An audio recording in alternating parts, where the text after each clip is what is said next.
Oh, hi guys. Thank you so much for coming. I appreciate you.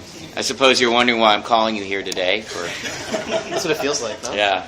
I've been waiting for the call my whole life. Yeah, I'm here to update you on my Facebook status. It's complicated. So, all right.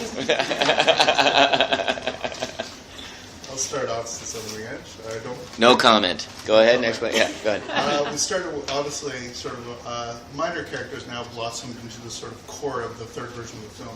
And taking this character and running with it. I'm just wondering if you can talk about the process, how much you played in the role of developing this character into what it has become. I mean, for me, it was the seeds were planted in the first Hangover movie, where honestly, it was just my idea to jump out naked of that trunk. That pretty much was my main contribution, I think, to the thing. Where I remember in the script, it was calling for Mr. Chow to have clothes on, and I was thinking. I remember reading the script. I was like, that scene is screaming for Mr. Chow to be naked, and I'm not an exhibitionist at heart. I don't like. Look, I just put my sports jacket on. I don't want to take clothes off, you know. And I'm the kind of guy that's so shy about his body. I don't like to take off my shirt at the beach, you know. Like you can ask my wife. I don't. I'm pretty demure about all those things. But I did feel because I'm an actor and because an actor acts, and you want to inhabit that character. Yeah, I just felt it was imperative that had to happen. And I think that really kind of bonded me and Todd, Phillips, early on. And he was amazed that a guy like me who was only working on the movie just for a few days, well, I wasn't in that first movie that much, was willing to just put himself on the line, you know. Whereas in my head I was making a character choice, not a personal choice.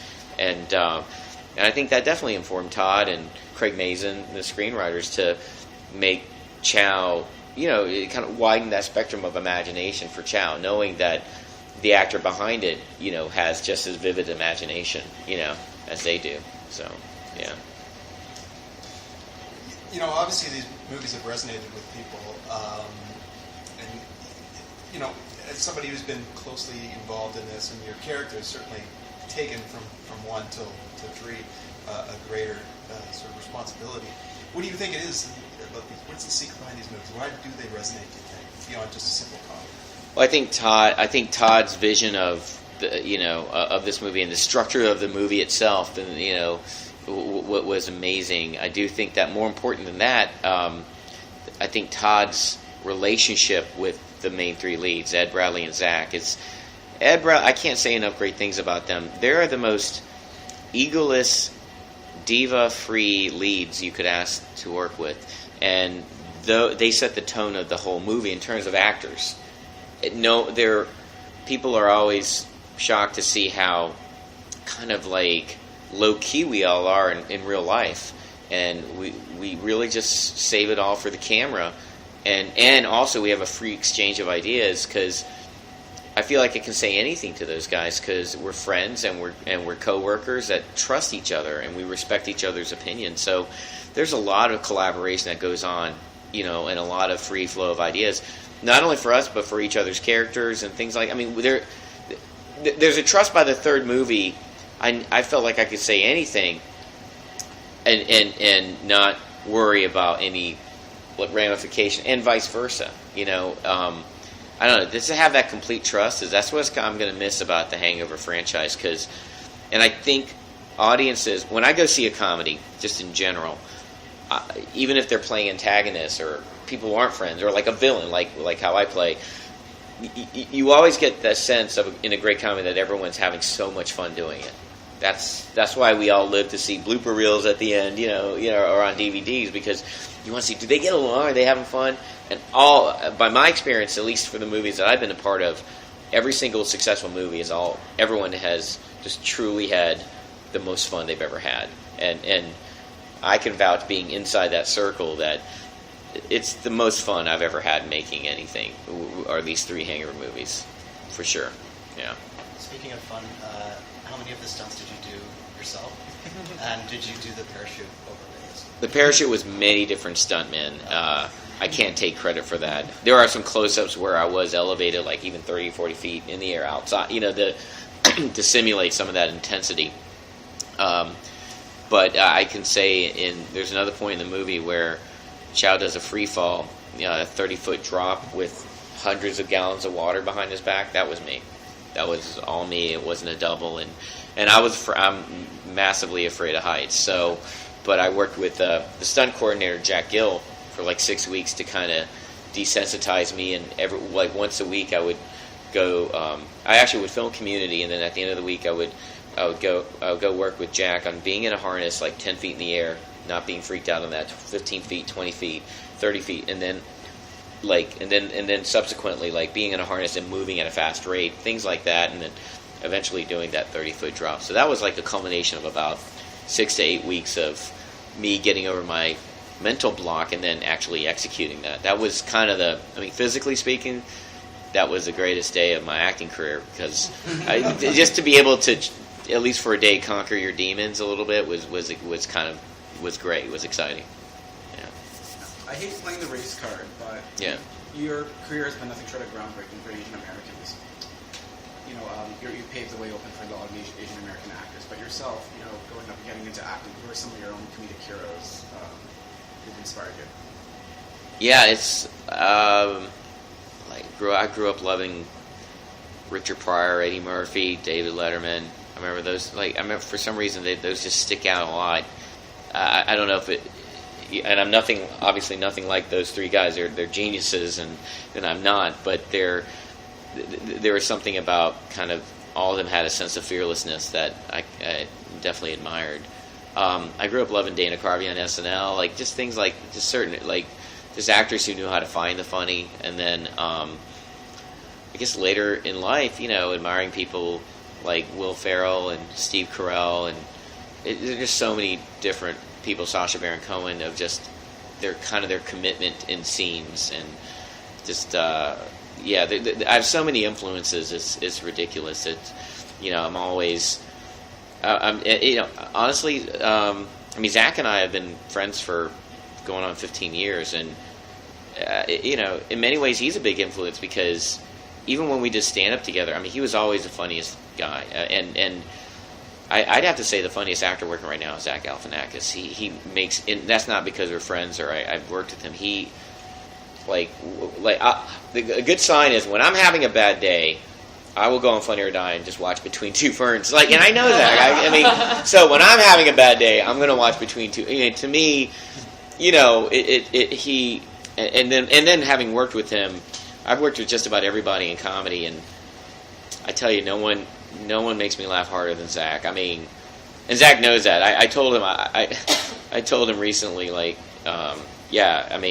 I would give up my acting career, just be as Ed McMahon. I would get paid to laugh at Zach. I could do that. I could be a good job, laughing at Zach for the rest of my life. Yeah. So it seems like you both obviously know each other for such a long time, and you work so well together in the film. Is there ad-libbing that goes on? Are you guys kind of just going off on your own?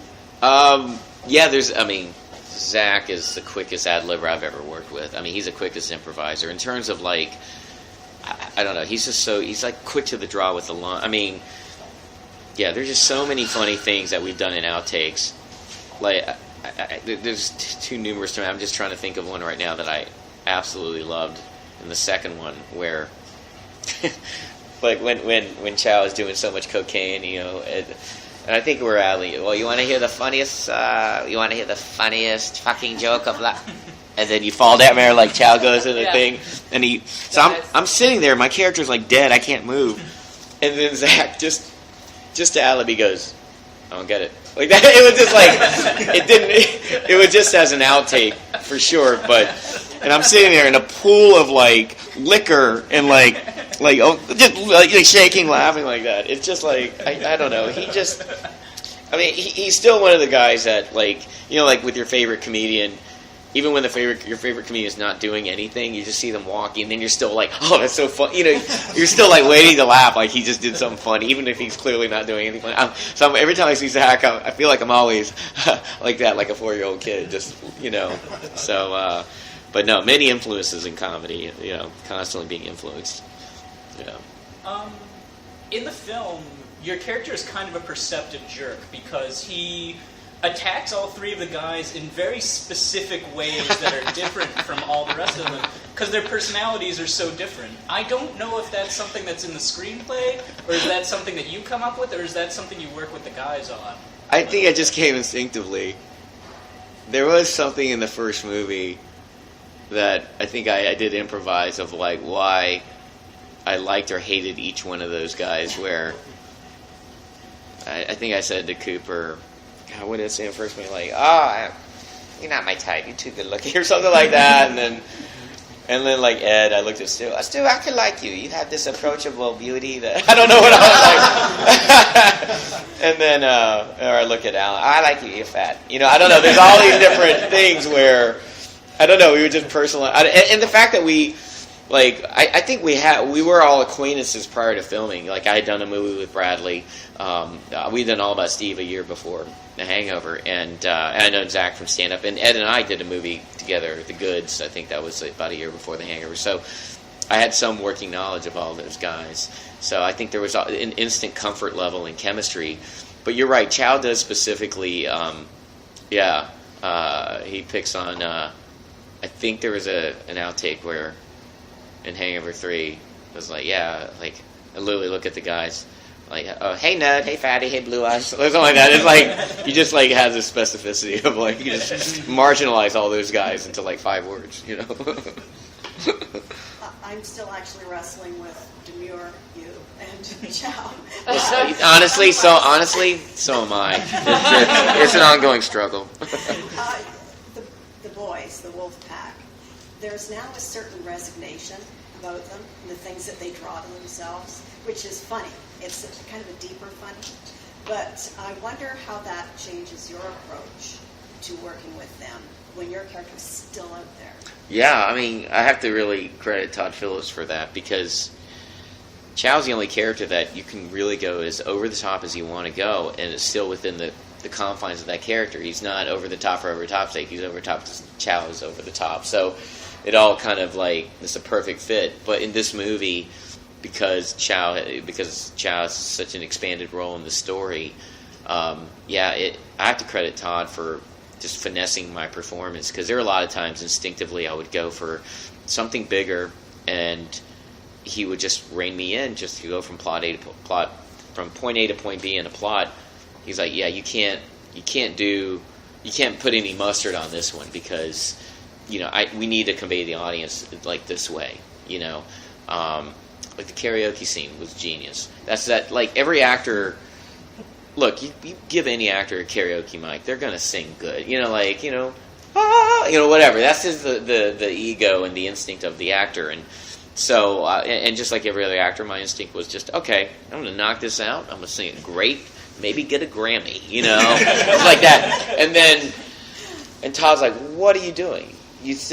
Chow is gotta. I mean.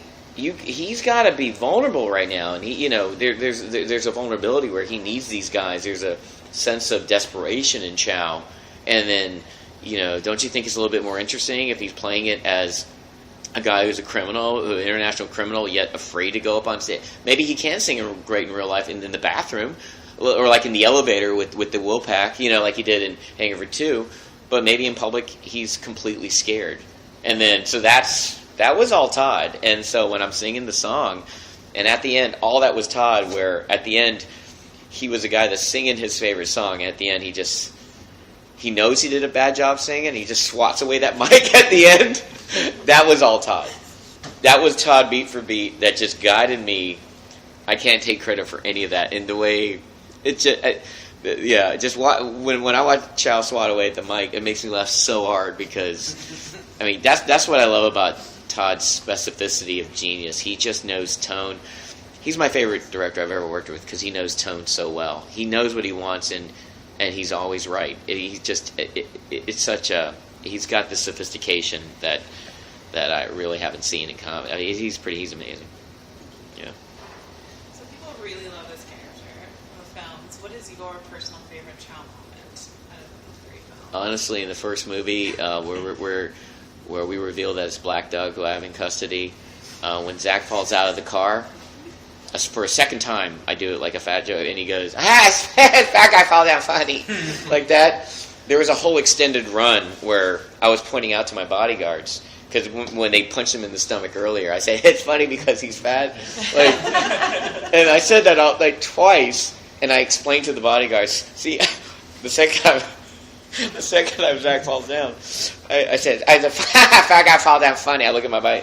In comedy, that's called a callback. like I do a whole thing where I'm analyzing this whole thing. I said, this fat guy is so funny. So I'm really mimicking what the audience is actually thinking. It's in comedy, it's a meta joke.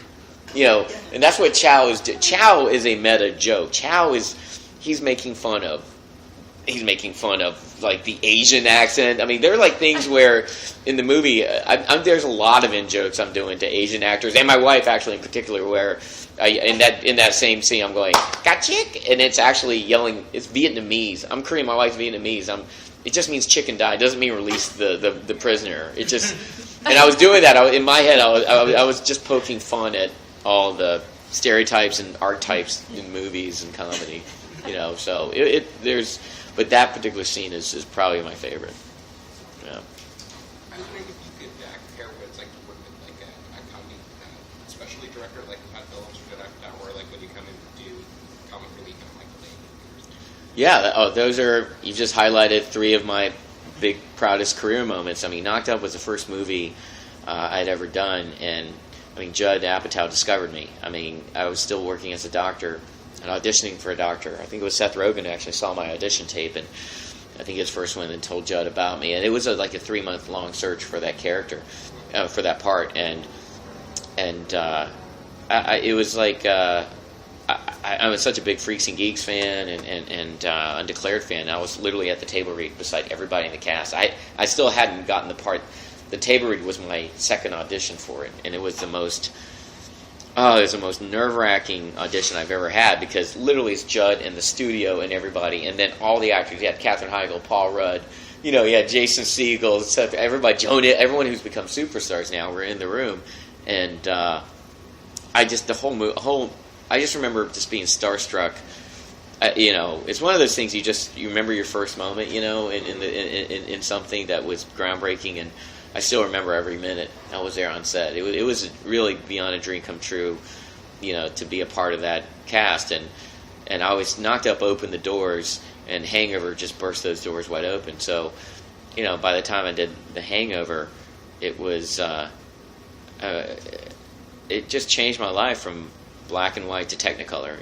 There's that famous quote from Keith Richards listening to Chuck Berry. It's that same thing, that same feeling where just everything just changed. And I don't know, my whole view of everything just became so vibrant off The Hangover. It just changed. Every bit of work I've done, including Community, has just been solely due to The Hangover, because people knew me from The Hangover, and it's been amazing. And then working with Michael Bay, and we've become good friends. Actually, he was a big fan of the Hangover movies, and he saw the first Hangover in Miami with his best friend, and he told his buddy, I gotta put that guy in my movie, in my next Transformers movie. And that's a few months later.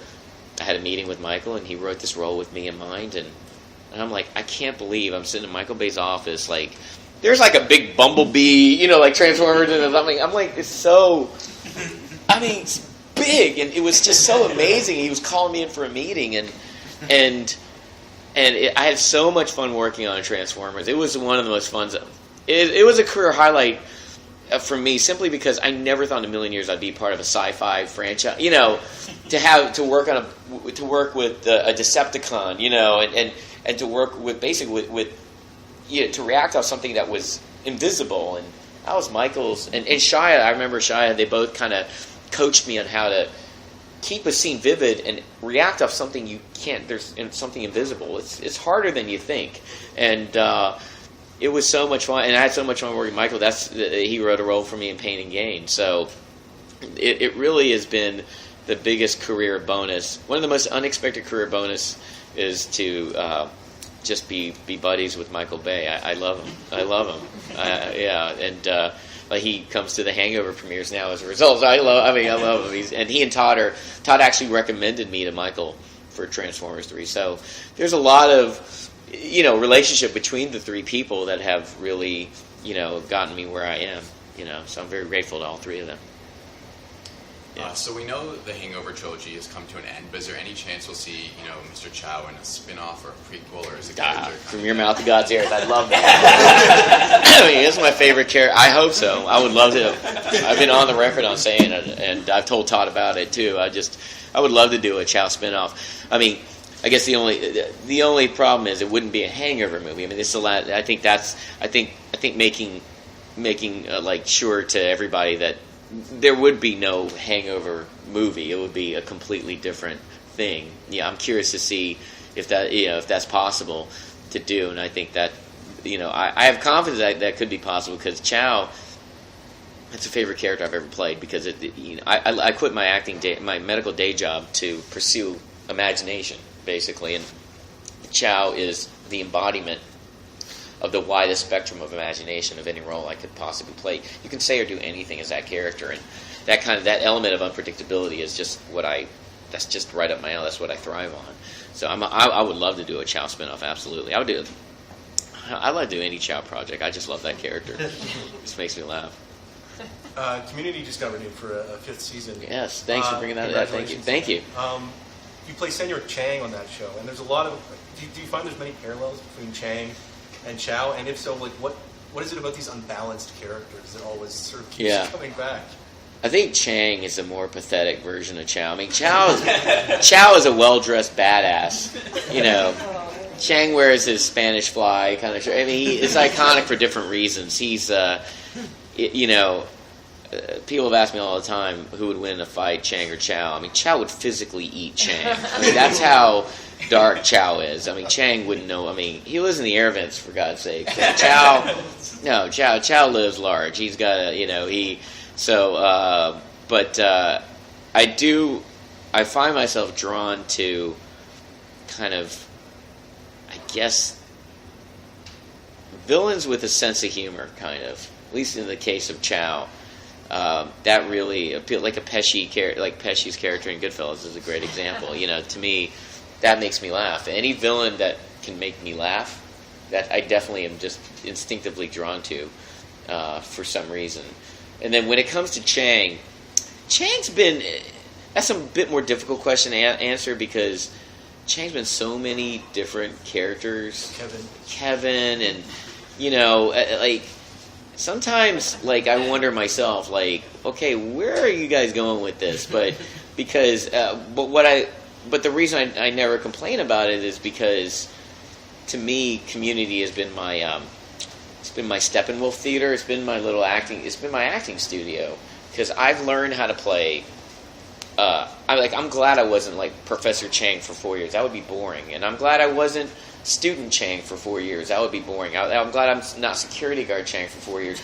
Every year, I get to learn how to play someone new. And it's a different incarnation of Chang. And I think that it's really a testament to the writers to always think of something new for Chang. I mean, some of the dangers of being on television, you're literally playing the same guy for 10 years, and no actor really wants that unless you're in love. Chow's different. Chow's the only character I could play lifelong. I would never get sick of because there's just something about Chow that there's an imagination there. He's so wide ranging. You could have Chow work at a Kinko's or Chow work be a criminal. There's all these different elements that would make me laugh. I would be stimulated, but that's a rare exception. But on television, I'm just grateful I'm on a show where every year I don't know what's going on, and I love that element of danger because it has made me a better actor. I know how to play different, stashes of emotions, and it's only widened my range. And Todd notices it. Todd Phillips knows. In between Hangover movies, he's like I just see you every year picking up new moves. You're way more seasoned than the previous movie. And I tell him, yeah, it's Community, man. It's it just stimulates me. Just when you're hanging out with Joel McHale and Jim Rash and Danny Pudi and the whole cast and Gillian Jacobs and all these guys, you just can't help but. I mean, it's the most talented cast on TV. Any one of those guys could lead a sitcom, their own show. Alternate timeline: Chang meets Chow. Friends, foes. Lovers. Chow would just eat Chang raw like sushi. I mean, it's just no doubt about it. Chow would just devour Chang. But I think I hope that timeline would never happen. I don't want them to meet.